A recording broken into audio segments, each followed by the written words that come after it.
Change. This is like the embodiment of NLP. So this has been such a fun little journey. So whenever I'm going into a topic, a specific topic that I know I'm going to be speaking to, I do a whole lot of listening. I usually do one or two little deep dives kind of research wise, but then I do a whole bunch of listening to people. And so I came across a number of really, really good leaders who speak about conversational change. This is definitely something that Steve Andreas put forward in his work, and that really, really devoted NLP people who followed closely in the steps of Bandler and Grinder and Robert Dilts, all of them refer to this idea of conversational change. So there's a guy named Michael Breen, if you wanted to look him up, seems to be possibly the guy who's most interested in conversational change as like a subject matter to teach within NLP. And then, of course, there is Bob Bodenhammer, who has helped in developing neurosemantics, which is essentially a variation on neurolinguistic programming that is actually even heavier on the linguistic side of things. So there's lots and lots and lots of information out there. And the most interesting thing to me was that it was a cool exercise for me. You guys know, those of you that have been listening for a while, know that I've kind of done a little bit of a departure from pure NLP, or like, I don't know what we would call like a true, or like a, I don't know, pure is the best word, a pure NLP, because I've wandered into core transformation and wholeness and metaphors, and I've gone into the personality stuff, and I've gone in all of these different directions and energy work, and I'm studying, my PhD is in natural healing. So I've gone in all these different directions, but NLP is still so fundamental. And it was actually for me really, really, really validating and kind of exciting to realize how it's been 9 years that I've been since I did my prac, and to listen to this made me realize that I have not really departed from NLP very far at all. Like, as much as everything else that I have learned has sometimes felt like I'm going in a completely different direction, I was really aware that the NLP skills that I learned in my practitioner course in 2015 is when I took mine. They are absolutely core and foundational, and in every single session that I have done, I don't know how many thousands of sessions I've done since then, but it's essential to him. It's really, really nice to sort of get that reinforced. So conversational change, what's different from conversational change, because as we talked about, those of you that remember just at the end of the last 2 weeks ago, we opened the idea, and it was sort of presented as well, when you're creating change in a person, but just through conversation. So this is about not using tools, not saying close your eyes, not dropping somebody into trance, at least not in the traditional sense with hypnotherapy, not using those change techniques, but instead actually creating change through conversation, as the title would suggest. And what makes it different, and I had a little question of well, that sounds a lot like talk therapy. Does it not? What a concept, helping somebody through their problems with language and words. And yet I knew that it couldn't be so. I knew that there was no chance that I was going to find that beneath all of this was just a fancy way of, redressing talk therapy. And of course it isn't. So the big difference is that with talk therapy, and I know that I'm oversimplifying, and if anyone is listening now or may listen later on YouTube to this, I understand that I'm using one very big brush for something that is much more, there's a lot of different approaches. However, I would say that it's safe to say that primarily talk therapy really does work with convincing the conscious mind to consider and think about ideas in a different way, so that the person can then have different thoughts, different feelings, changing behaviors, all of that type of thing. But normally with talk therapy, there has to be a process of going back into the conversation, remembering the conversation, and then applying it to the circumstances that the person's faced with. So there's this element of having to sort of remember what was said, in talk therapy. So it may be that, you have a really, really good counselor, and there's a bunch of them out there. I mean, there are so many very, very good counselors who have saved countless lives. And what they're effectively doing is they're very, very good at finding ways to convince the person to be able to give themselves an ability to think differently about something, right? But this act of having to remember what the therapist has said is an element that with conversational change, we want to eliminate entirely. So while a therapist sort of requires for the client to be listening very carefully to what they're saying, and then applying their cognition to what they say so that they can actually apply it, we're looking to do the opposite with conversational change. We want to be invisible. So this is meant to be like invisible change that is happening through conversation. And the change happens. What's different about it is somebody who is incredibly adept at conversational change is going to have the person have a complete shift, either in their belief or their feeling, which is going to involve a belief, without them realizing what has happened. Therefore, they don't need any access to their cognition or their memory in order to bring the change into their life. So essentially, you're creating like instant change on the spot at an unconscious level through conscious conversation. So the key concepts here are very hypnotic, right? So, I mean, like I said, we're going back to some fundamentals, but this is a neat way to kind of frame it all. So shifting focus is one of the key concepts. So Steve Andreas, and I'm sure, Tara, you probably ran into this when you were looking it up, but the others may not have heard this. The story that Steve Andreas uses to define and speak to conversational change is this beautiful story about a virtuoso cellist. So there was a cellist, I forget his name, I have no idea, but he was an absolute virtuoso. He performed all around the world. He was a famous, wonderful cellist, classical, but he was notorious for being late. And he would be so late that they would often start the overture and he wouldn't even be on stage. So normally, I don't know, those of you that know classical music, normally when an overture starts, that's the part that the orchestra plays, and then the soloist comes in a little bit later. But normally the soloist is, there when they begin this. And this guy would often just not even, he'd literally be like still putting his tuxedo on backstage, having just run in as the overture starts, and then he would come on stage.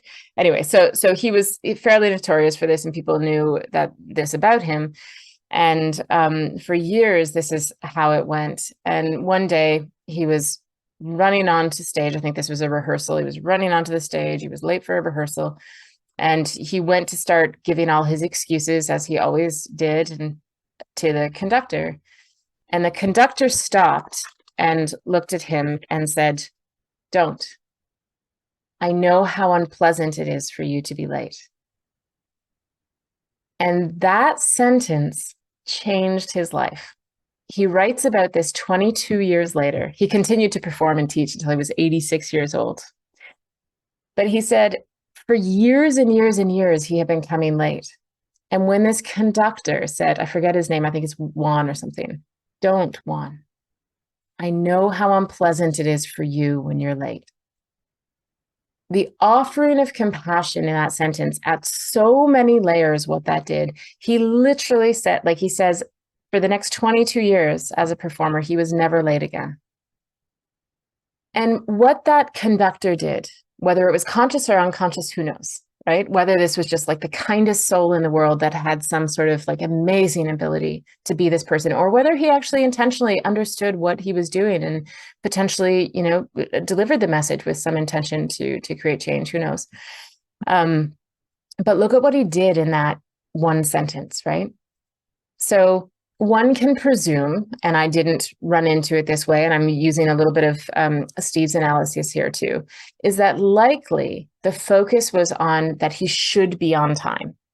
And you guys know, because you're all NLP trained, the word should immediately has the sense of being for others, right? It is a word of shame. As soon as we say you should, there is a shaming element that goes along with it. And you cannot experience shame without there being others, without there being another or society, right? There is always shame is that element of not living up to.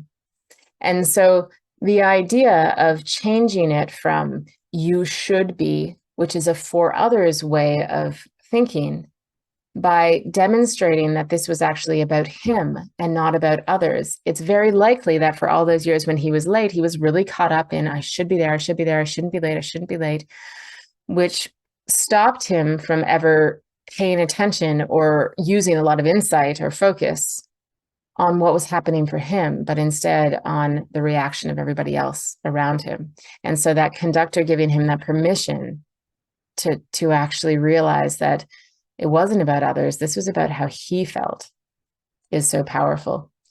And the layers of understanding, the offering of compassion, of course, when you're expecting to be reprimanded, when you're assuming that somebody, and you know that somebody has the right because you're the one who has been inconsiderate to them, and then instead you get an outpouring of compassion for your situation, is a pattern interrupt. And that pattern interrupt, of course, shifts our attention permanently. Yes. Yeah. Catherine, were you here last week or 2 weeks ago? I was Never Split the Difference is a book that I was recommended by someone, a leader. And when I listened to the audio, it blew me away. And so much of NLP and all this different stuff is woven into a very practical way. And he was a terms negotiator, and you that language structure, because what you're doing is you're getting them, you're tagging, you're getting them, you're anticipating what the positive intention is, and then you're replaying it back, and it's fascinating. I highly recommend anybody to we listen mentioned to. it last week, actually, or not last week, 2 weeks ago. Oh, we're talking about, I was differently, that was the book that I was referring to when I was talking about The Negotiator, for those of you that were here.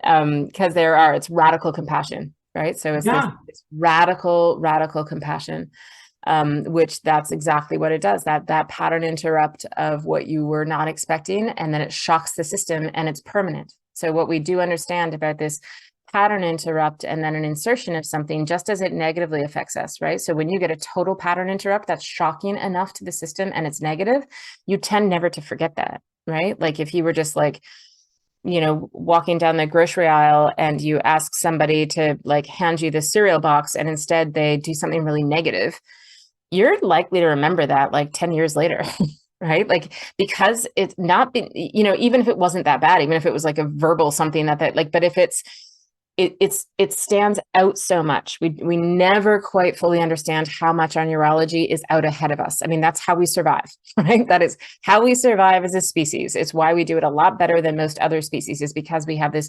ability to anticipate what we think is going to happen and put meaning to it. And so when it gets disrupted in these pattern interrupts, it creates like a permanent memory. It has a much more punctuation and intensity than events, even if they're bad. If we actually have an anticipation of them, any period of anticipation, and that can be from like seconds to minutes to years of anticipation. But when you have absolutely no anticipation of it and it's a pattern interrupt, the brain does something very, very different. So it's really useful to be able to insert, when you know this about pattern interrupting in terms of conversational change, this is often when your client, every sentence you say to your client, they are predicting your response. It's literally why people do what they do, even when somebody is having like an emotional outburst, right? So if you have a client who is seeming to have an emotional outburst, and it's the type that seems like it's out of control, like they're saying things and they still have to be making the connection between the words that they're saying and an anticipated response, right? So if somebody goes, so I'm going to swear, sorry guys, but if somebody goes like, you bitch, and like yells it, and then tries to recover with like, oh my gosh, I'm sorry, I didn't mean that. Well, yes, you did, because you said that word. You didn't say like, hey, you fridge. Like, they didn't say a nonsense word. They didn't say something that they didn't have an anticipation of the response and how it's going to be received. So even though it came out fast, fast, fast, right? It comes out fast before our conscious can keep up. They still selected a word and said it out loud because they were able to predict how that would be impacted, how that would be received out in the world, right? If not, they would literally start, if there was no sense of prediction, they wouldn't even use the right words. Do you know what I mean? So a pattern interrupt is a complete shock to the system. It's so used to predicting everything.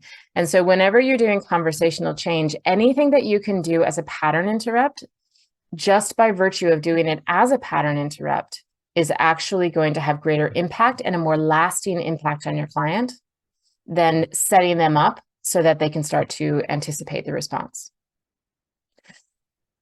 So that's our first key concept, is this shifting in focus. The pattern interrupt is one tool to do that, but ultimately, in order to create change, is you want to shift focus, right?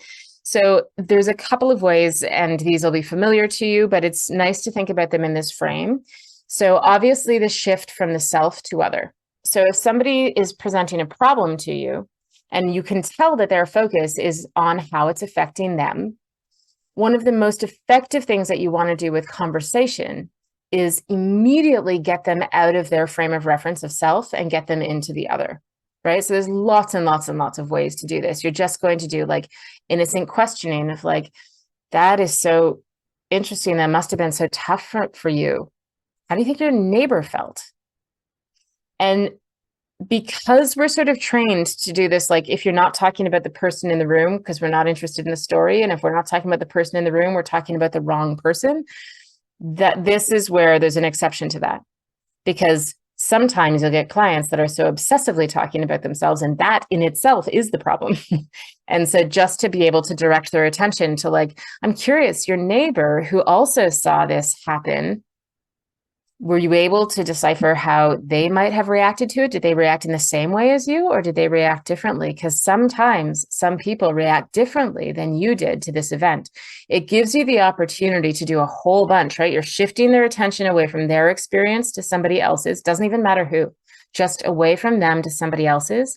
And then you can do really, really important suggestions like, there are other ways to respond to this situation, right? Which when somebody gets really fixated is very they can get very closed, right? To the idea that there is any other way to react to this situation other than the way they reacted. So there's a whole bunch of room. So I actually do this, and this is where it was very validating for me, that rubbery kind of conversation that can be confusing to your clients. And they may get the sense that you're kind of leading them into these like arbitrary kind of places, but it's like if the band is fixed, you just want to start pulling it. You just want to start getting their focus out of this like self-absorbed focus for themselves. So you can also shift it from other to the self, right? So each one of these, of course, the opposite is going to be true. Sometimes when people are so obsessed with other people, like that example of the cellist, right? So what the conductor did was like, finally, just found this cutting way with a pattern interrupt, offering compassion, and then driving his attention away from where he was obviously would have been feeling a lot of intense feelings about what other people were feeling, brought it right back to the center of, yeah, but what are you feeling? And the suggestion, I bet this is unpleasant for you, is about as cutting as it gets for someone who has likely spent years and years and years and years and years in a place of shame, right? So validating that experience of this must have been hard for you. We're in a different position because we're kind of expected to do that, right? The conductor was not his coach. The conductor was not his like counselor, you know, who he's paying to be compassionate toward him. So we're in a bit of a different position because presumably people come to you kind of expecting you to be more compassionate than, you know, just objective people in their life or subjective people in their life.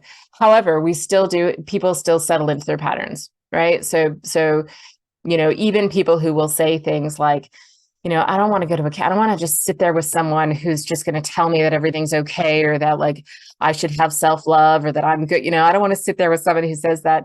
They'll sometimes come in with that belief but they'll still distract themselves into their patterns, which if they're used to not having compassion and suddenly they're given compassion in a unique and different way that surprises them, it'll impact just as much. The other thing in terms of shifting focus, of course, is cause and effect. Oh, yes, Sally, go ahead. Would it be that they would go back to this pattern because that's what they know best and that's what they feel comfortable with, even if it didn't serve them well? What do you mean? Like after you do something to intervene?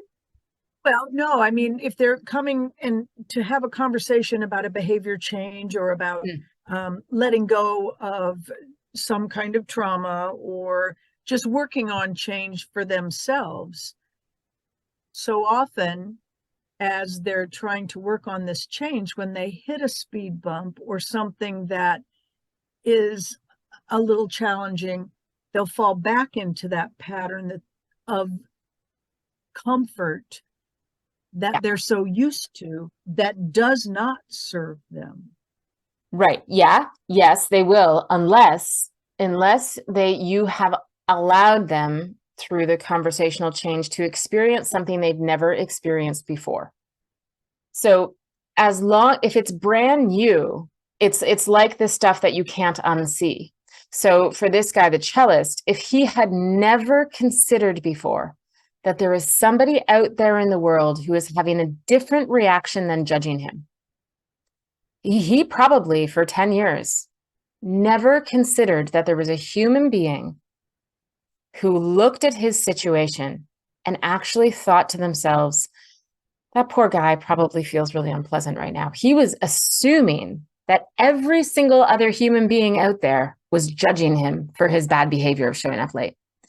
So what that conductor did was actually cause him to have an experience that he had never had before. Right?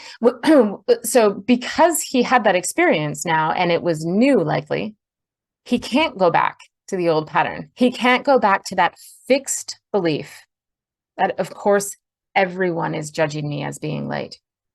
What he can go back to is potentially like not knowing how to get his shit together and like still being late because he doesn't know how to like organize his shoes or whatever. Like, yes, he could go back to that pattern, but it seems very apparent based on the fact that he was never late again, that's what he says. He was never late again, ever again for the next 22 years, must mean that it was actually the belief that was driving the behavior.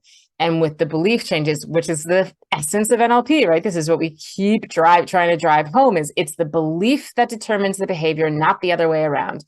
So he must have at some point believed himself to be incapable of being on time and gave up, right? Just gave into the shame of it. I'm just not good enough to be on time. I'm just not the kind of person. Nobody has any respect for me in that way. Nobody, like that whole structure of belief that we know goes ahead of these types of behaviors. That was likely all in place because he wouldn't have been able to conceive of any other way of being perceived. So he took it on himself and then acted out the behavior. So by having that change of like, oh my gosh, the truth is this is really unpleasant for me. And I was just, had that experience of recognizing that somebody else sees it that way, changed everything, which would then, of course, be like the next day when he looks at the clock, it's 1 o'clock, he performs at 3, rather than being like, oh, I'm probably going to be late, and putting in play all those habitual things. Instead, he may have had he probably did. I'm sure that he did have a whole different experience of like, you know what? I could actually get dressed now. What if I was early? Like, what if I made this more pleasant for myself? Right. So all of those thoughts, not now being obsessed with all the people judging them. So that in that case, no, they won't go back to the old habit. If it was though, like if you're offering change, that needs to be contemplated, like that has already been contemplated, that you create a little bit more of a spark of inspiration around a thought that they've already had or whatever, then you might end up with somebody who does go back into the old habits and the old patterns. But again, this is why the pattern interrupt is so powerful as a way to create something brand new. Here, come off mute. So the pattern interrupt almost replaces this strategy of dealing with the limited belief. Yes, it absolutely is. It is. Yeah. When done really, really effectively, it is. So I'll give you some more examples here as we go. Yeah. Thank you, Sally. So the other, of course, is to go cause to effect and effect to cause, right? So very often when you pick up that somebody is deeply at cause for something, right? So that they're talking about what they do to create the change that they want, then what you want to be doing is using conversational change to have them consider the effect, even if the effect is on other parts of themselves. So they'll say, like, maybe you've got somebody who says, I'm so capable of achieving all these things, and I'm always driving my team, and I've been the number one, salesperson for this many years, and blah, blah, blah. And, this anxiety that I'm dealing with is really getting in my way, and that's what they're there to help you do. So they're telling you how at cause they are. Like they're telling you the things that we, with other clients, would be really striving to get them to pay attention to. But what you're going to be, but what you're going to be doing is you're going to, in this conversational change, shift them to stay at effect, right? So during the conversation, remember, like invisibly, you're asking for their attention, which is so driven to be on where they are at cause for all the success in their life.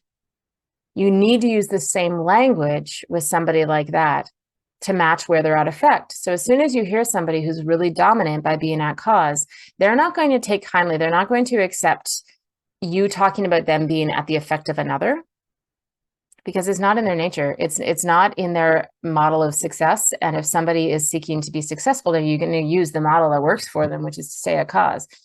And so what you likely need to do is you need to drive them into, how are you at the effect of yourself? Because now you have them in a bind, right?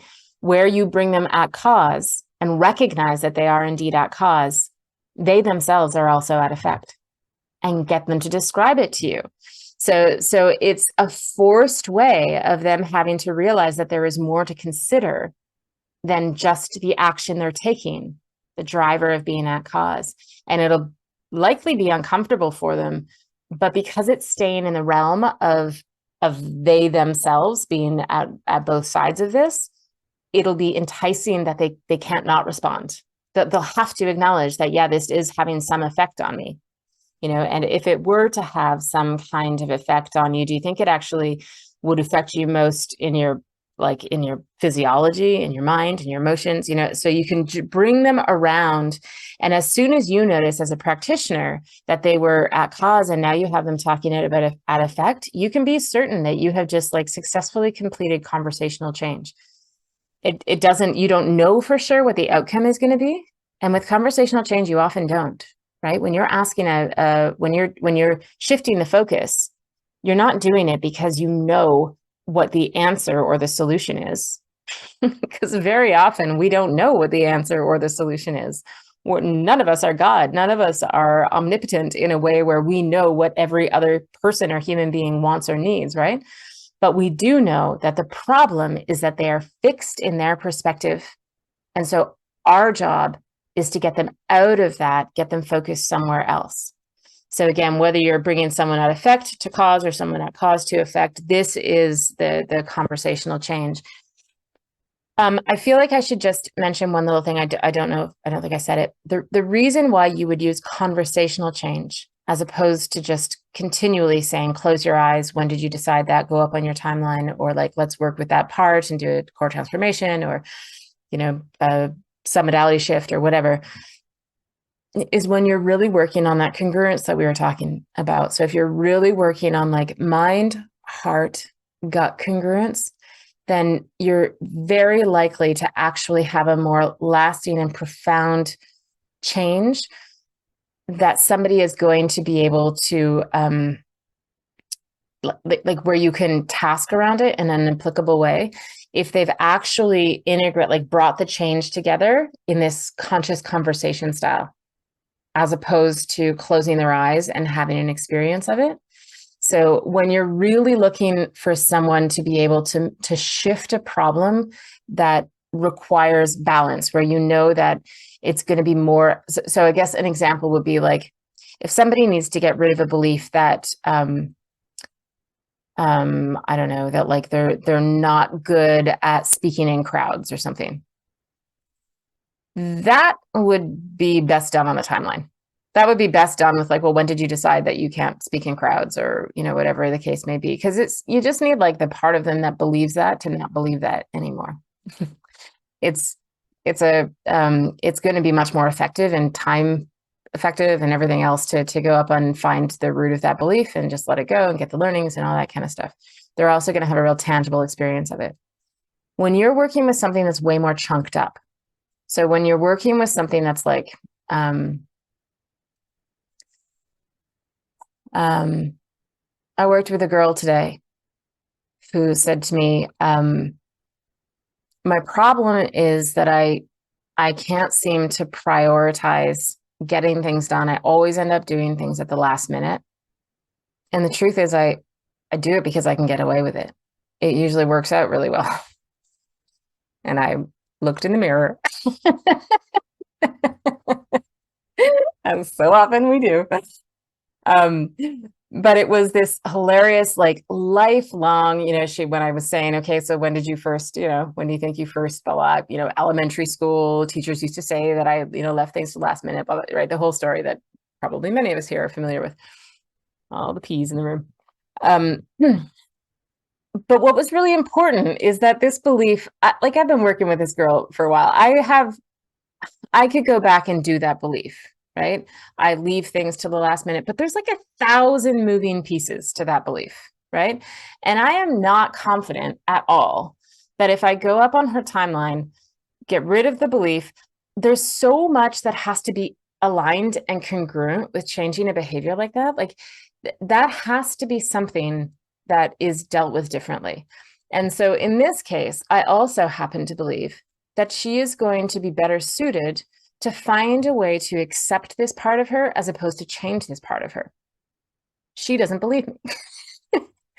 She thinks that she needs to change this part of her, that the people who are disciplined, and like it was a workshop, she's like a personal trainer type person, and she was doing like a workshop, and she knew 2 weeks ahead of time, and she's working with someone who, you know, dedicated a certain amount of, you know, woke up and work on it for 45 minutes every morning for 2 weeks and that kind of thing. This belief that she has, like that person clearly is better at doing this than she is. So for her, because there's so many moving parts, there's so many habits here, it felt a lot like that example of like, she's fixed in this position of, I need to learn how to become more disciplined and work a little bit every day toward the things I do, not leave it to the last minute. What I said to her conversationally was, I'm just curious, and I'm going to talk about this language pattern in a minute. But I said, I'm just curious. Nobody would suggest this to all of you. NLP people are picking up the negative language, right? Nobody would suggest this. I know that nobody would suggest this. But what if somebody did suggest that it's actually just this cultural thing? And what if somebody had lived in a community or a culture where what they really prized was being able to put things together just before they're about to do them, so that they could get the most raw experience of this person's knowledge and of their wisdom, and that's what they shared. And what if the person, and again, nobody's going to suggest this, but what if they did, that the person who needed to work at it day by day by day, 2 weeks ahead of time, was the one that they were saying, what is your limiting decision? Why are you so restricted by that decision, that belief that you have to work at this every day for 2 weeks before you can even do it well? What's wrong with you? Why do you have such a limiting belief that you need to just work at this for so long? Wouldn't you be better to be able to let go of that limiting belief so that you could just put your heart into it the night before, bring it all together and present what you really are in that moment? And obviously no one's going to suggest that. But how would you feel about your way of approaching things then? And not to like toot my own horn, but her eyes were crossed in this like, well, then I would think I was sort of a genius. It's like, yeah, you would, wouldn't you? Then it would be those people, it would be your friend who's been working on this for an hour every day for the last 2 weeks, coming to you and saying, how do you do this? How do you do what you do? How do you just like live your life, enjoy yourself, and then the night before manage to put it all together and present really well? And now that I have suggested this to her, and I'll have to wait because this is just like a few hours ago, but now that I've suggested it to her this way, I do not believe she's ever going to be able to go back to that black and white. Her friend is better at doing workshops than she is at doing workshops. And I said, you know, I've been a teacher in some capacity my whole entire life. And I would love to pretend like I can tell the difference when I'm marking a paper from the kids who did it the night before to the kids who spent 2 weeks. But I don't know. That is the truth, right? So maybe this is an aspect of you that you might want to learn how to embrace it. And I'm not saying that this woman should just always, do everything last minute the night before. And I said, but, what about considering setting up little deadlines for yourself, right? Like, what about going to your boss and saying, hey, you know what, next Friday, I'm going to send you the layout for this. I know you don't really need it or want it, but I'm going to send it to you anyway. Give yourself a little half deadline, knowing that the Thursday before, you're going to get that fire under you, that sense of urgency, that like, holy shit, I told her I'm going to do it on Friday. And so Thursday night, you're going to probably spend the night doing that. But that's a week ahead of the thing, right? Like there's ways to do this without changing yourself because of some belief that you have that will allow you to be who you are.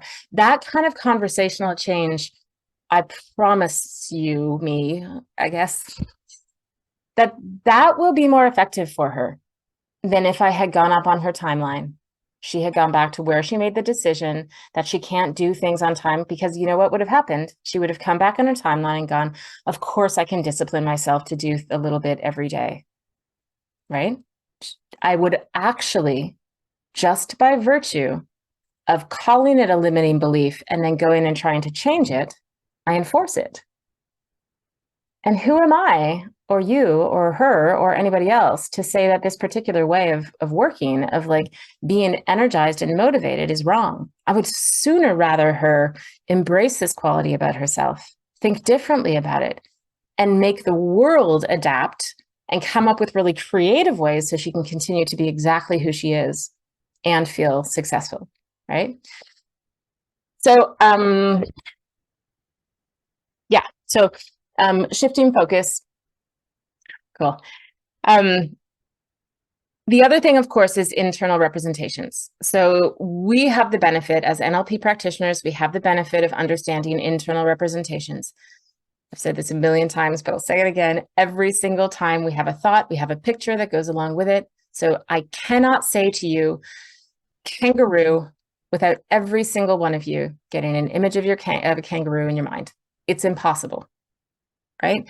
So depending on how much attention you want to pay to this is a really, really, really beautiful way to use conversational change, is to remember about internal representations, right? So when somebody comes in and says to me, you know what, I am so tired of my dad making me feel small. Every time I talk to him, I feel really good about the work that I'm doing. And then I go talk to my dad and I'm excited and he just throws it out again, shoves me down. I feel small. I feel stupid. I do, all the things my dad, and he blah, blah, blah. So this whole conversation going on, right? And you cut them off like a good NLP practitioner and you sort of say, okay, that's really important. And I hear what you're saying. And that's really important.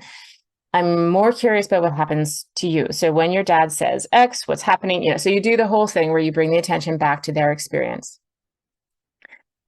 This is another example, though, of when you're going to create change in a way where your client is going to have a shift, but they're not going to really understand why they have a shift. Because by saying something like, okay, I hear what you just said about what your dad says to you.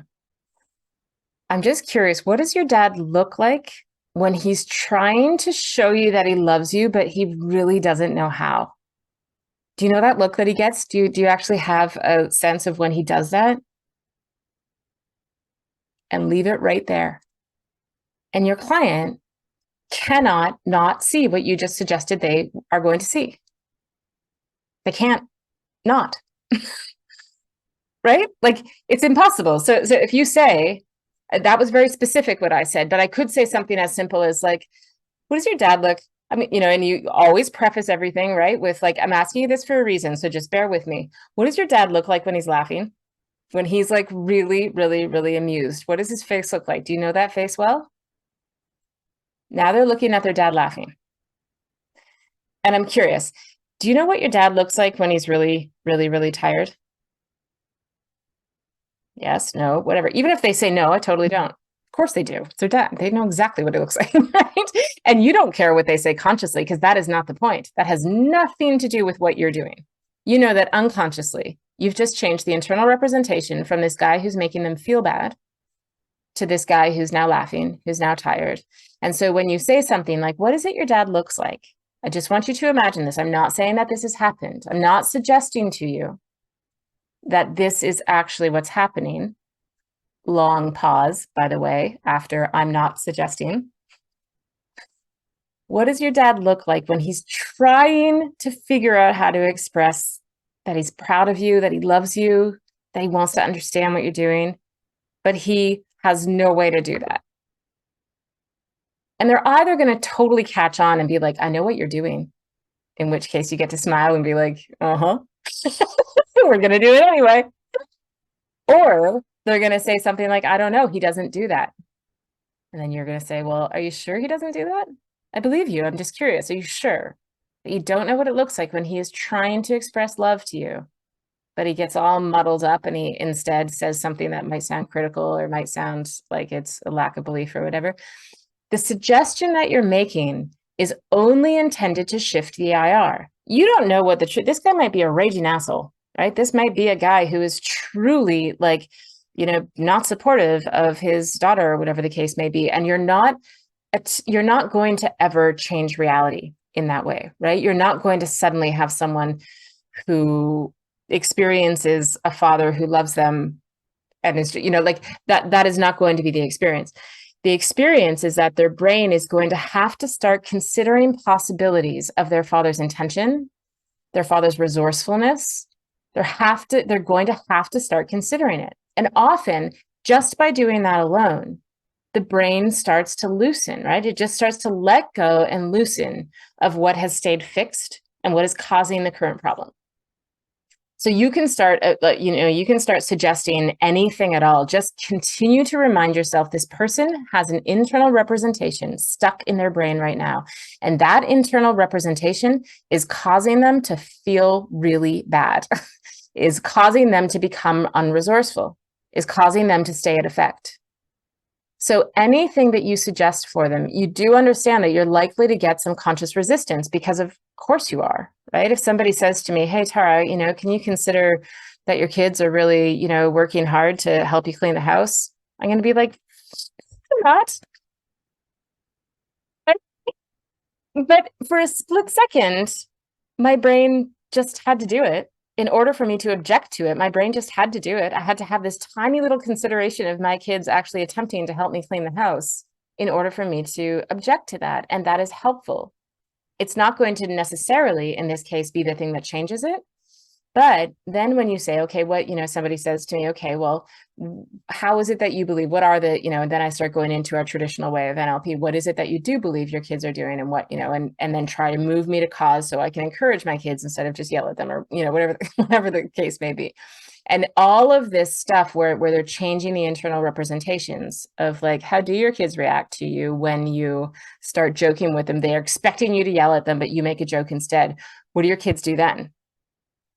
And you've done one of two things. Either you have just awoken a memory of having done that before, or you've just been forced to realize you haven't done that before. But nobody's telling you that you should. Do you know what I mean? Like you're still leaving it really open. You're never going to say, I suppose there are people who do it, but I know as a coach, I have never been successful being like, well, here's what you should do. You should make a joke when your kids are, like that is not, they may do it cognitively, but I'm not going to be nearly as successful as when I allow them to have a realization. People having realizations inside their own head, as opposed to following a direction, is about 1,000 times more likely to be lasting and to feel empowering to them, right? Because if they suddenly realize, and they may not admit it to you, right? They may not want to openly say, you know what, I've never actually not yelled at my kids when I wanted to yell at my kids. I have never consciously tried to encourage them instead of, like, they may not feel like saying that out loud, and they have every right to not want to admit that out loud. That is not your concern. Your concern is to shift and change that focus inside their head to a different internal representation than the one they've got stuck on. So that is, in terms of conversational change, this is how in those conversations, you're going to be able to count on some sort of change.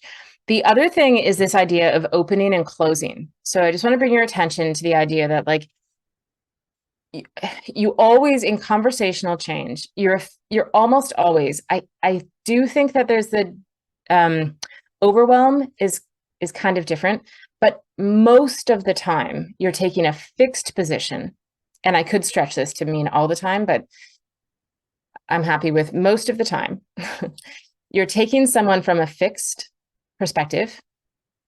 And what you want to do through this conversational way of speaking to them is open them into possibility, move them somewhere, and then help them close back into a different ending, into a different belief, right? Or a different certainty or a different possibility. So it's like you're taking them out. So you always are first, if you wanted like a structure of doing this, you want to first open into possibilities that they themselves have not considered before. So this is bigger than just like talk therapy where you're like giving them options and choices. This is, of course, working with those internal structures, the deep structures, the root structures. I think, and correct me again, I'll come to you in a sec, Sally. I may be misspeaking here, but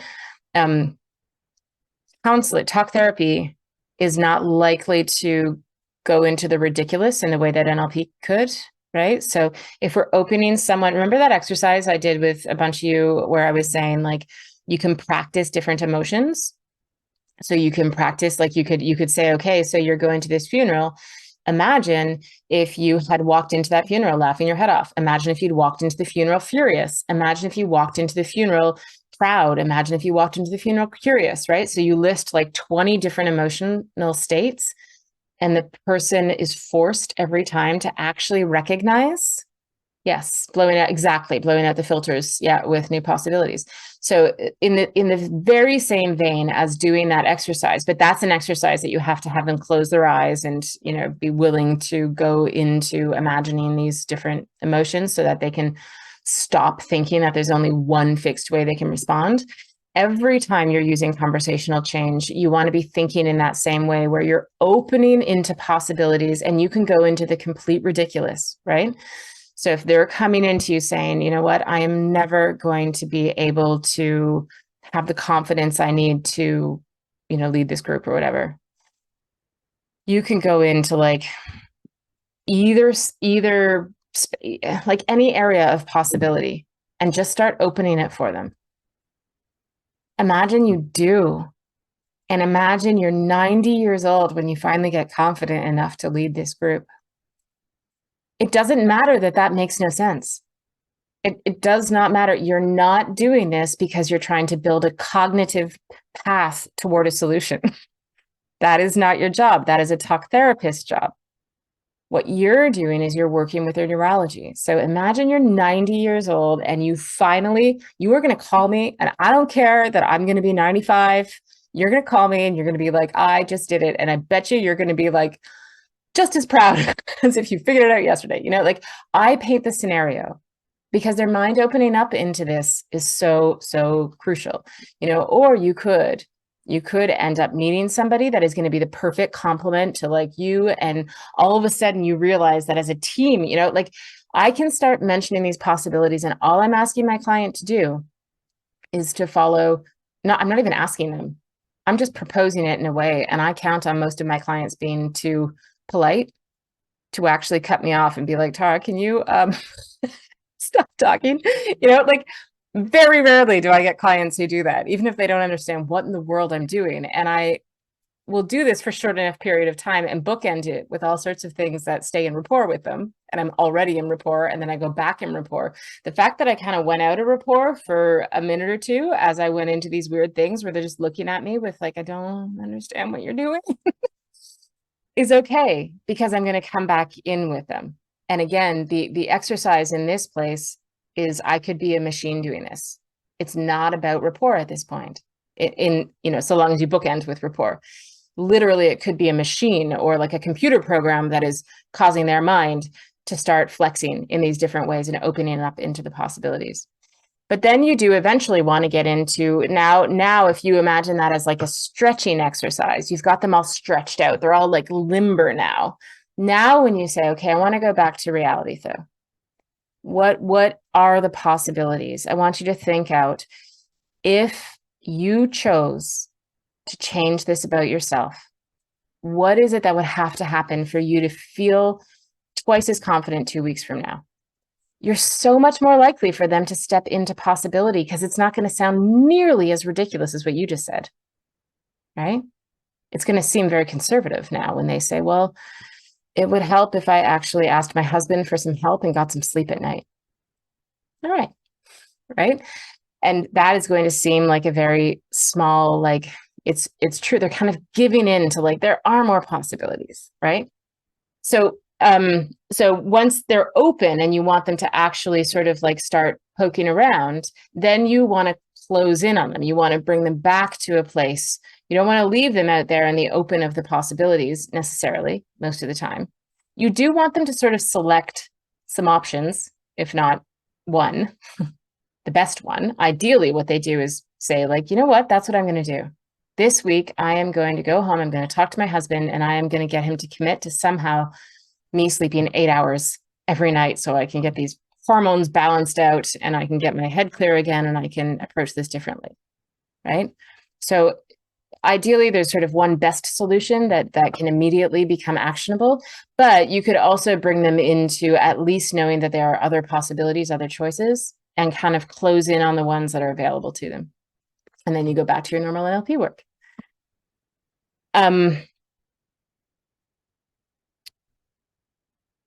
Yeah. So here's something. Oh, Sally, do you remember? Did I go on too long? Well, you kind of explained it. You kind of answered my question. But what I'd like to ask now is, if you're in rapport with this person, then, and you go out on a limb with, well, can you imagine this possibility? They're going to go with you. Yeah. Well, exactly. Yeah. Yeah. Yeah. Most of the time, 90% of the time, I don't lose them at all when I go out there. Every now and again, somebody who's really stuck will question it, but it's okay. You can get right back into rapport. It's never, and you'll notice, right? You're paying attention, so you'll notice when you lose them.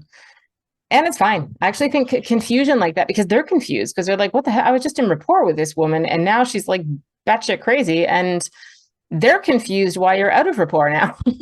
And confusion breaks down the critical faculty, right? Your suggestions are actually going to still be, if not more, be effective there, because you've just bypassed the critical faculty by getting them confused.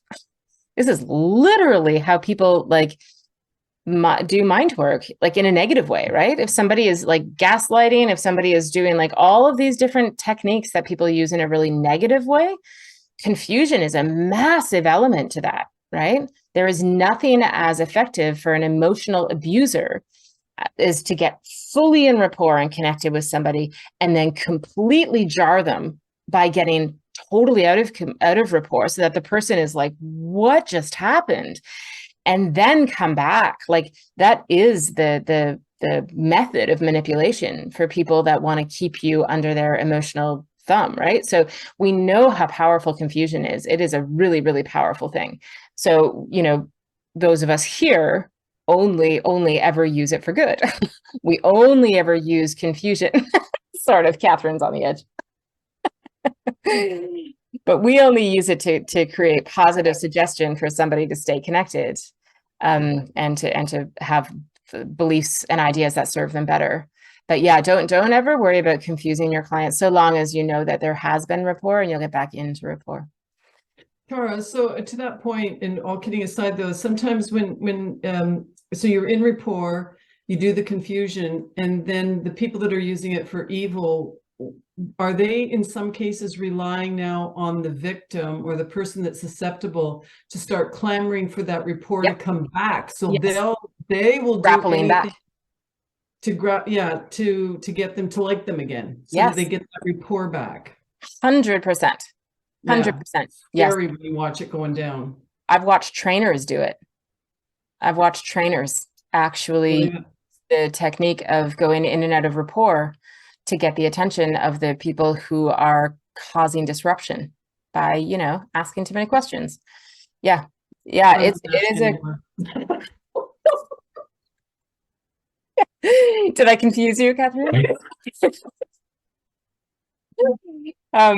Yeah, I've seen it used really, and you know, sometimes people are doing it knowingly and some people are not doing it knowingly, you know what I mean? But too often knowingly. Okay, so there's a couple of things that are really neat to know in terms of, you know, these are things that you all learned to some degree in your practitioner, but there's two really important things. So well, three actually. Your tone, spatial anchoring, and time warping are three things that you really want to be considering. So your tone is so powerful. So powerful. So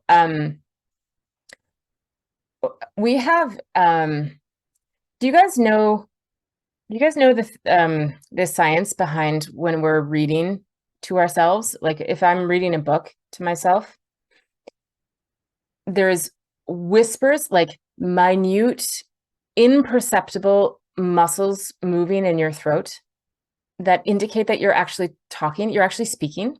So when you're reading a book silently and they're measuring the tissue in here, it looks exactly like it looks like when you're speaking, but it's just at a scale of like one, you know, whatever thousandth of what it's like when you actually vocalize. But what's really interesting is that because that's happening, it means that the same areas of the brain are getting fired as when you're actually speaking. So it's this really, really interesting process. It's why, you know, reading especially has such a different effect on our brain and our learning, and why some people learn differently when they're reading than when they're listening and all that kind of stuff. But what people often are doing is that when they're hearing you say the words that they have just said back to themselves, they actually start to speak them, even though they're not speaking. So if Sally says to me, Tara, I just had this really interesting experience and I want to share it with you. And then she tells me about something. If I repeat back to her words, so if I repeat back to Sally and I say, I know you just said you had an unpleasant situation.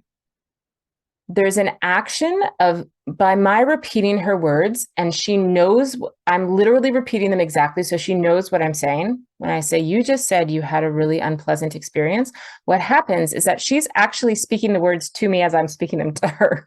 She knows I'm about to say unpleasant experience.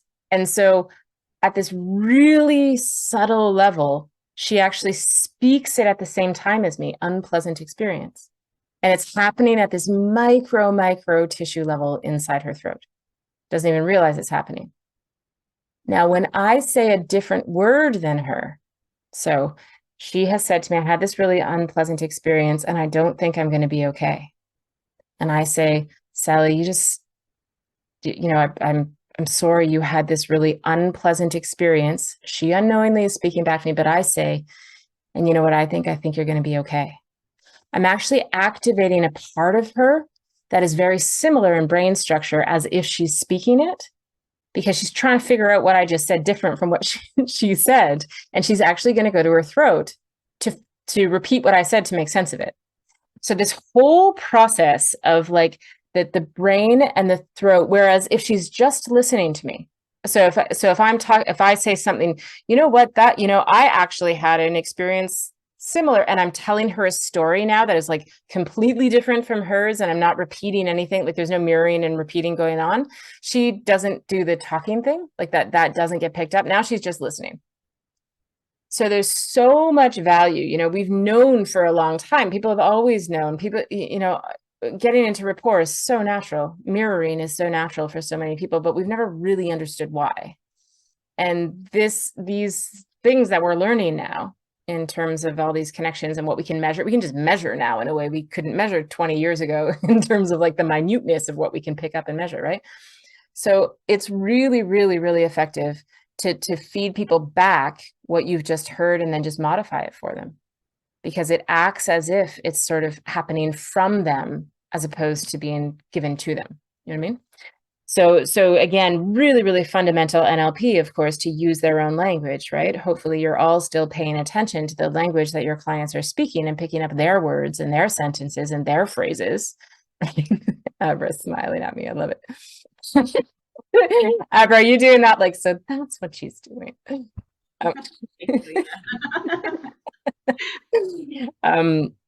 I'm about to share something about you, Abra. I'll ask your permission, but I'm not going to share content. Just we had an experience with it today.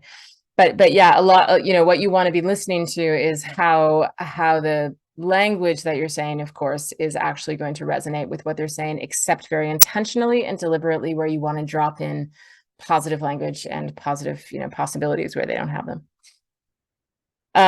Tone is really important because you can change the tone of what they say, right? So if somebody says to me, you know what, I'm such an idiot, I never figure this out, I keep making the same mistake over and over and over, I drive myself crazy. And there's a tone of voice that is like intolerant, it's really frustrated, it's like it carries all of that emotion in it. If you can deliver that back to them, but change the tone, it's so effective for them to hear the same words, but with a sense of like understanding and acceptance and compassion.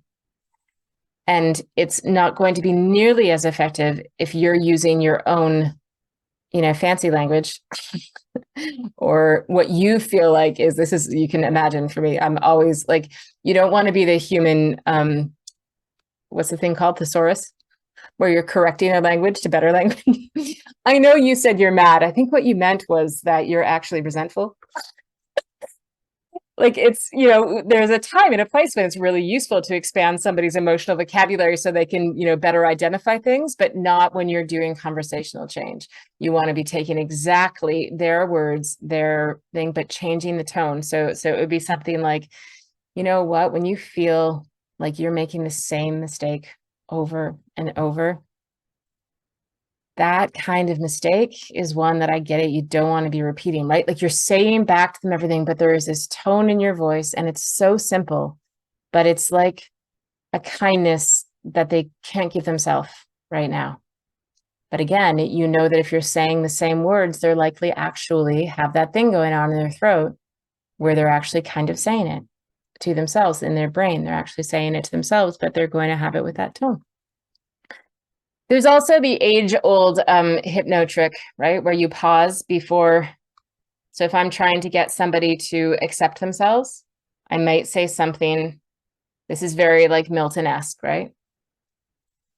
I don't want to suggest this because you may not be ready, but you might choose to forgive yourself. It might be your choice. I'm not saying that you're ready now to do that. But if you are, you might choose to forgive yourself now or later, right? So as you go into that sort of Milton pattern language, all you want to be remembering is that you want to do the pauses before the thing you want them to actually accept. So even when you're using negative language, so I'm not saying you're ready for this now, but wouldn't it be fun to think that you are? So you want to make sure that you're dropping those messages, just putting your pauses in. This is where that conversational change, especially when you're using the negative language that you always use negative language to avoid objection, right? When I say you may not think that you're ready now, you get agreement. Inside their brain, they're going, yeah, I'm not ready now. But also accidentally accepting your suggestion, of course, that they're ready now, right? So you've got both going on. Okay, time shifting. So Abra, is it okay? I won't share any content. I just want to share a conversation we had today. Okay. Sure, perfect. Good. All good. Share away. So I was working with Abra yesterday. And I actually was saying to Abra before we went into the content that she was going back into some stuff that could be triggering, that could be emotional, all that stuff. And so I just gave her a heads up with, what I'm going to do if you go back there. And sometimes when we go back, even though, Abra's been doing all this trauma work with Al, and she's, got so much positive stuff and felt really, really good and everything about it. Sometimes our brain just gets into this habit of like, I'm telling this story of when things were really, really hard. And it's almost like there's a sort of a habitual trigger that creates the emotion, and you accidentally start, even though you really genuinely are okay now, because you go back and associate into it, there is the possibility that the emotion that was there sort of comes up. So all I'm going to say is, if it starts to get emotional, I may just take a second and say, you know what, now, as you look back on that situation, what is it that you notice about how you felt then when you look back at it now? And I was assuring Abra that's actually going to weirdly take you out of the emotional state that you just accidentally kind of dropped into. And so not only does it do that effectively, of course, when somebody is associating into something that's emotional, but it actually just starts forcing the brain to separate the emotion of then, contrast it to the emotion of now, which of course amplifies the difference, right? It's a massive strengthening technique to be able to guide so the conversational change aspect of getting someone, and this is so powerful. It's probably the one that is like most guaranteed if you want to be experimenting with conversational change, because when you plant somebody in now, as soon as they're in now, and that experience of what they have to contrast, like in NLP, whenever good night, Simone. Whenever we have to contrast something now to before, we're actually forcing the brain to accept the assumption that now is different from before. Like, it has to do that, right? So when I say, when you notice now that emotion you were feeling then, and you reflect on what it was like for you then from this position now, you can explain to me what that was like for you then. And you've actually just built up more. So that's the kind of conversational change that will be weird, because the person will actually have this moment of like, I've never noticed it. Like, I've never noticed the strength of now. And they won't likely have this as a conscious process, but it will be a felt experience. It'll be sort of a strange, like, I'm actually more okay than I thought I was. And in fact, I've actually got more resourcefulness now than I even recognized that I had. So placing things in time, right? So this is where I think, in terms of like counseling or talk therapy, is unlikely to be planting anchors in time and then arbitrarily sort of like talking around them. I don't think that's well received in the counseling world. So Tara, is it almost like a disassociating them? So they've associated in, and now you're disassociating with getting them to compare about these. So they're in their critical thinking about, well, what happened then? What's happening now? So is that kind of what's happening? Sort of, but I do it preemptively. So I'm not pulling somebody out of the experience. I'm actually setting it up so that they approach it from a place of strength. Okay, so it's not as if she had gone into it, you recognized it, and now you're helping her to get out. Okay. No, I was doing my work to try and ensure that she was going to be approaching this old situation with as much resourcefulness as she has now, which is greater than any amount of resourcefulness she's ever had, which gives her that perspective on the past differently and reinforces both. It's like a win-win, right? So it reinforces that, like, yeah, there was a heck of a lot going on there, which, usually does the act of like that was hard as hell, man, but I got through it, right? So it really reinforces that sense of that was in the past. That is not today, that was in the past. So you're, with your suggestions, and I was fairly heavy on it, right, Abra? Like I spent some time there. Like, yeah, like really planting the past and the now as being very, very, very distinct. And then that way they could both get amplified. So it's not, that is also what you would do, of course, if somebody did associate in. If somebody associates in, you'd pull them out and you'd bring them back to now, and all that kind of stuff. But can I ask you a question then? yeah.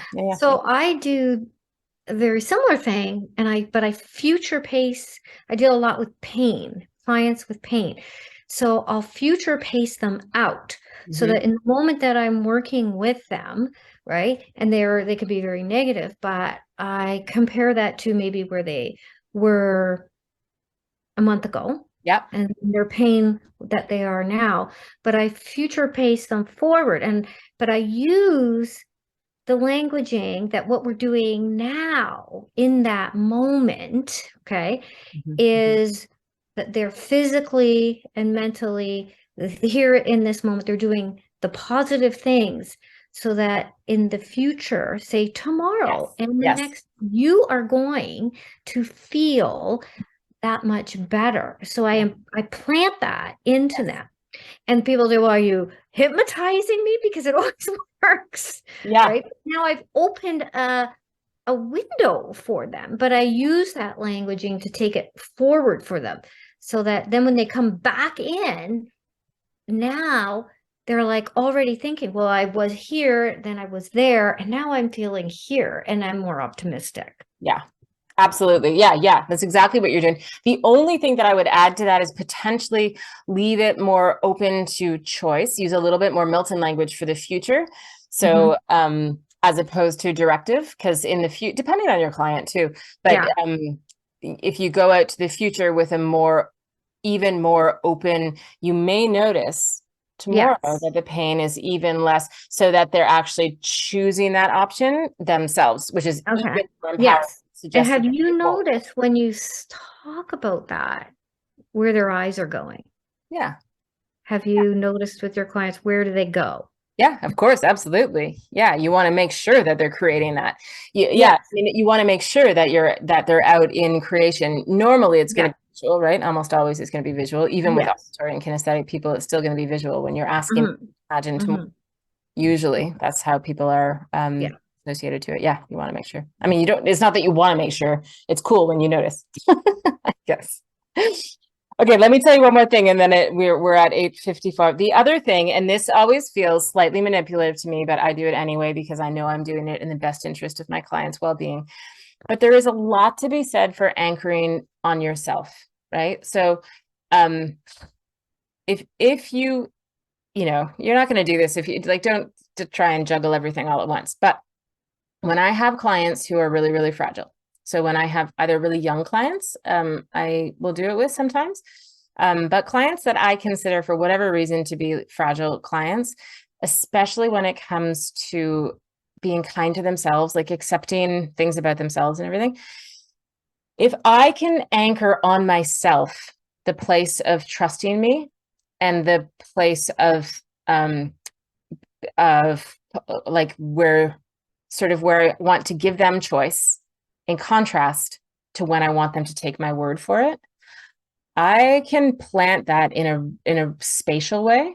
So I may do something like I'm sitting back in my chair. It's always easier, of course, when they're live one-on-one, but you can do it over Zoom too. But I may sit back in my chair, and whenever I'm offering things, so whenever I'm offering possibilities, whenever I'm, suggesting to them that there are different options, whenever I'm gathering information, like that sort of thing, then I stay in some sort of position. I may lean a little bit to the right. And then when I'm suggesting to them a truth that I want them to experience fully and completely, I'll shift over to another position. So if I say something like what I'm offering to you, I do this and I do that, and tell me about yourself. And then I'll say, you know what? I have worked with clients like you, and I got to tell you, this to me is the most exciting way to work. Okay. what's so exciting about it is, and then I'll go back into my position, and then I'll come in, and essentially what I'm doing is when I'm sharing something that is like an undeniable truth that I know they're going to move from a place of like whatever that relationship is to like, I want you to bring this in and know this as truth. For me to change positions, I am going to be about 100 times more successful. And it could also be like a position. It could be your hand somewhere, so long as you don't, like I have a habit of going here all the time. Like I just do that when I speak. So that's not going to be helpful because I don't control that. I don't know when I'm doing it. But if I have a client that I need to be, that I need to gain a lot of trust, then whenever I'm doing something that is an absolute truth. So when I say something like, I don't know, just to really simplify it, it would be like, my name's Tara. What's your name? And I'm going to put my hand out to them every time I am offering like an absolute truth. And it won't be obvious. It's not going to be something obvious, but it is an anchor. It is actually going to give them a sensation of like, when she just said to me, you're going to be okay. I've got my hand out with this, like, you're going to be okay. And they don't realize that what's happening is that for some reason that feels different, but it's because every time my hand has come out, it has been aligned with an absolute truth. And if you can think to do that, again, I only pull out the spatial stuff when I know that I have to really bypass that critical faculty. And you can get really, really, really good. I think that probably most of us do it a little bit intuitively. I think that there is like a voice change that is actually an anchored state of, when somebody is saying something, so it's something to pay attention to, because it really can create this conversational change where all of a sudden I'm sure you've had the experience where you're like, I don't know why, but when this person just told me I was going to be okay, I believed it. Like, I don't know why I believed it, but I said, like it may be like a doctor or something that you've worked with. And when they say to you, like, this is what they told me, and for some reason that makes no mental sense. It makes no heart sense. It doesn't even make any gut sense. But for some reason, I just calmed right down. That's conversational change. That is somebody who has actually somehow, they probably have an anchor that they don't even know themselves often. They don't realize it, but they just told you the truth. Right? They don't know that their voice changes a little bit when they're like, you know what? I looked at the scans. You're going to be feeling much better 2 weeks from now. And for some reason, even though the like nurse just said, or somebody else has said the same thing, but you didn't get that sense of calm, it's because of this anchored thing that they have shared with you or that you've picked up. So just pay attention to that kind of thing, because you can do it deliberately. And again, because you're doing it with such earnestness, you can feel really, really good about it when you have allowed somebody to kind of let down some of their guard. Then it's incredibly powerful. Here's Alan, everybody. 9 o'clock on the nose. Wow. Who are all these handsome people? You have a lot of friends. You're lucky. I'm going, you know what I got for my 68th birthday? I was going to say happy birthday to you both. Thank you. Thank you. You know what my cruel wife bought me for my 68th birthday? A cold plunging tub for our deck. I thought it was another cat. No, that would be better. So you know where I'm going right now? Oh, are you doing it? Is the wind off? Yeah. My two boys, the 11-year-old and the 13-year-old just got out. So I'm going in. Oh, gosh. Stand right here where it's warm and cozy. Sorry. Okay. Tara, Yes. I think as you were talking about, well, the whole evening, as you were talking, you had different gestures that you emphasized what you wanted to be heard. And I think that it's kind of obvious in watching you that when you have rapport with a client, that's such an easy way to pull them in to trust you, Yes. because they know when you do that, that's significant what you're saying at that time. And Exactly. that makes so much sense. That makes so much sense. Yeah.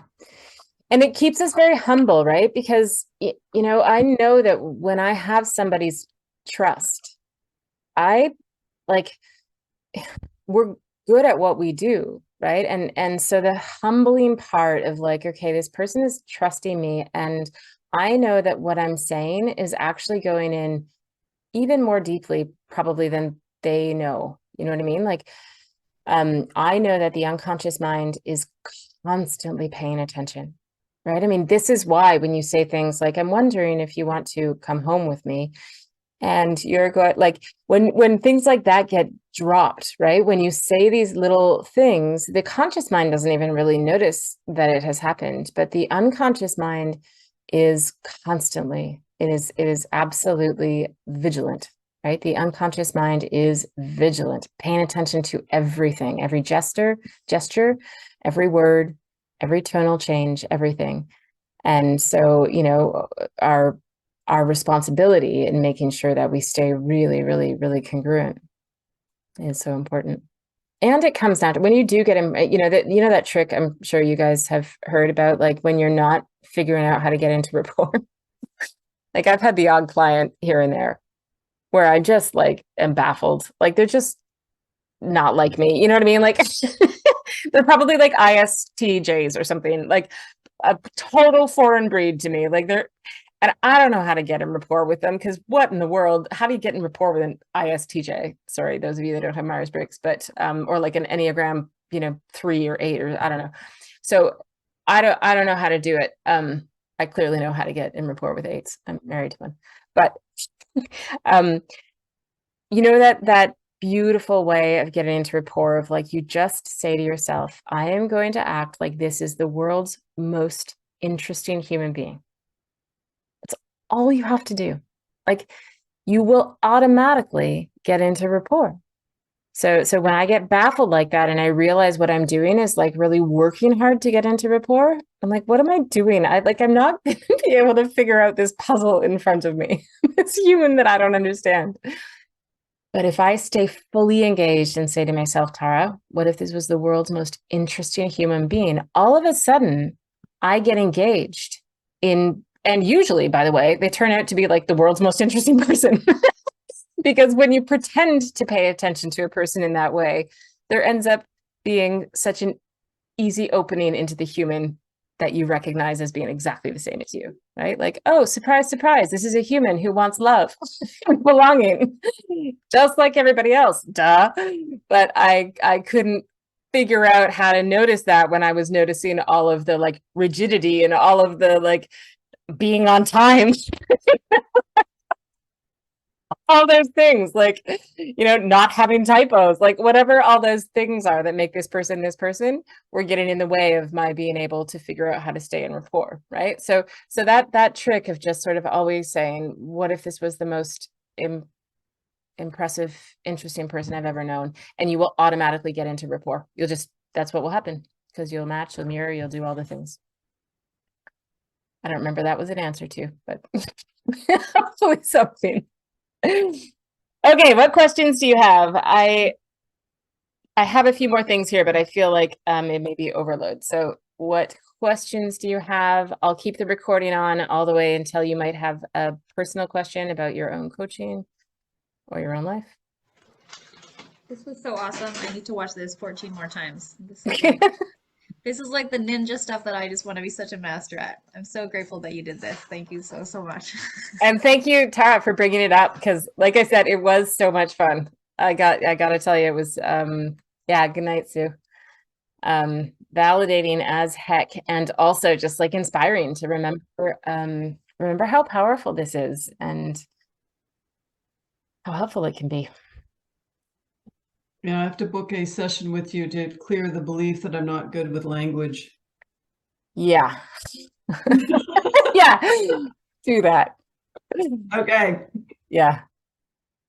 Have you had the, like, have you had the experience of people saying, you all have, I know you all have, because I've talked to you about it, when they've had a session with you and you haven't actually done change work yet, and even after that first or second session, they'll say to you, like, yeah, things just felt a lot better. Like, I feel a lot calmer, or I feel a lot, and that's what that is. That's you doing all of that stuff. Sally. I really want to share this. Maybe I am tooting my own horn right now. As you should. Last week, I was speaking with one of my clients and listening to how he has accepted the fact that his father committed suicide and left him with, as he would put it, a bitch of a stepmother, and how we worked on him understanding that that was a decision his father made, and how he could make different decisions, and hearing him and how he was working through this, and then how I would respond to him in terms of just letting him kind of grow through this discovery of, wait a minute, I'm my own person and I've done different things. And he said to me, and I'll never forget it. He said, when I leave, he said, I feel so much better and so much smarter about what I'm going to be doing. Oh. And it's like, wow. Yeah. I didn't know I did that. I didn't say that to him, but I just started to cry a little bit, but that's amazing, so Sally. Yeah. Thank you for letting me share that. Of course. What greater compliment can you get? I mean, really. And that's a hard one, man. Like, when you can help somebody feel smarter, which 100% of the world should. I mean, 100% of people could use feeling smarter than they are, and they are.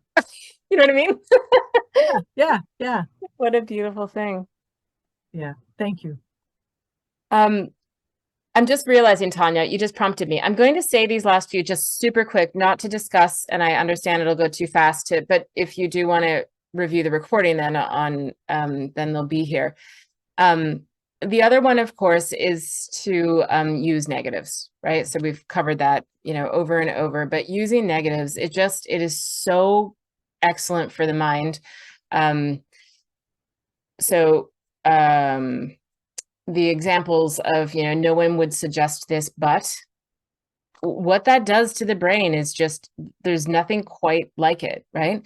Or to say, I know you don't know the answer to this now, but if I were to ask you and you did know the answer now, what would that be? Right? Like, just using that, like, I know you, so that you get into agreement frame. Like, there's that kind of, and it is powerful how often I'll have conversations where the client just, like, 15 minutes later will all of a sudden feel like, I do not know why I feel calmer, but I just feel I feel like it's okay.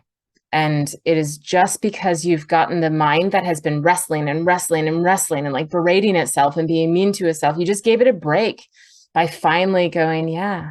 Yeah. Right. And that alone is, like, on the nervous system, that is, neurologically is such a break. Okay. And then the idea of suggesting someone, taking the words that somebody uses, if you can ask somebody for the words that they use to describe, like, their best experience, the person they most admire, their favorite, whatever, any of that really super positive stuff, and transplanting that language and superimposing it onto the internal representation of themselves in the future. So there's, again, in terms of language, a lot of the things that people will recognize after this kind of exchange is that they have never, ever, ever had the thought of themselves being X, whatever it is, impressive.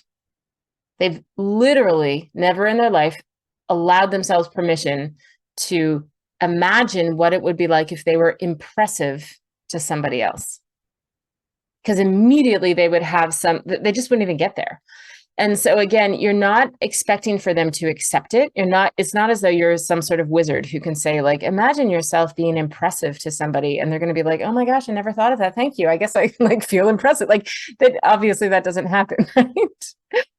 But again, the mind will go there and it will start slowly. I will actually do it. I have like a count on a few of my files where I've recognized that, like what you said, Sally, like somebody has said the word smart, like feeling capable, feeling smart, feeling, and if it's something that's really standing out to me as being like, this is the thing that they most want to be, but it's so far to them to even imagine being there. Plus, it's not something that we've been taught that we can develop, right? We're taught that we can become more capable. We are not taught that we can become smarter.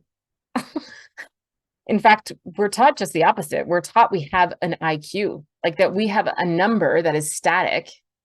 And, like, so there's some qualities like that. And we definitely have associations to words like impressive.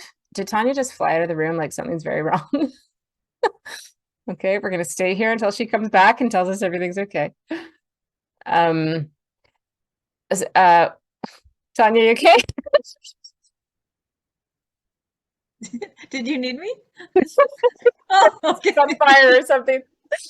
Okay. Got it. She just wanted her water, but she didn't want to miss anything. Got it. Yeah, so you want to find put out the fire with my water. The words that they use for what they, even by the way, when it's like, if I say to somebody, describe to me your like favorite place to be in the world, and they say to me, it's this river that I go to and it's like flowing, because I will ask them questions like, the river you go to, is it like a big river where you like, do you see what appeals to you about it?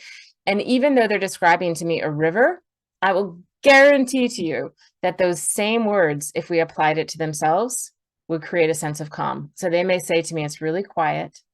This river is like it moves, but really, really slowly. And I can see straight to the bottom. And I get in my boat, and they're like, as they describe that to me, guaranteed if I said to them later, you know what I want you to do? I want you to imagine yourself being able to face this challenge and you feel calm and you know that things are moving, but it's moving at this really gentle place. And it's clear and there's a calm and you can feel that there's this wind, like literally describe what they're experiencing when they, and if you can transplant that and get them to get this internal representation adjusted so that they can actually recognize themselves this way, it is very unlikely that they have done that before themselves. You know what I mean? Like it's going to be what they're attracted to, right? Like what they're attracted to. Like I like a nice, whitewater rafting thing. But when somebody says, Tara, your favorite place to be, it is not there. If somebody said, like, describe the most fun adventure that you've had, maybe I'd end up there, but it's not like, that is not my favorite place to be. I'm going to describe things that really do match what I would actually recognize as internally being my favorite place to be, my most productive place to be, all that kind of stuff.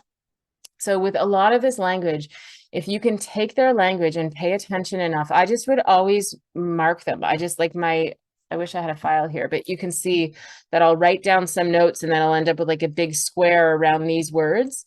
And these are the words that I want to make sure that I bring in whenever I'm future pacing or whenever I'm suggesting ridiculous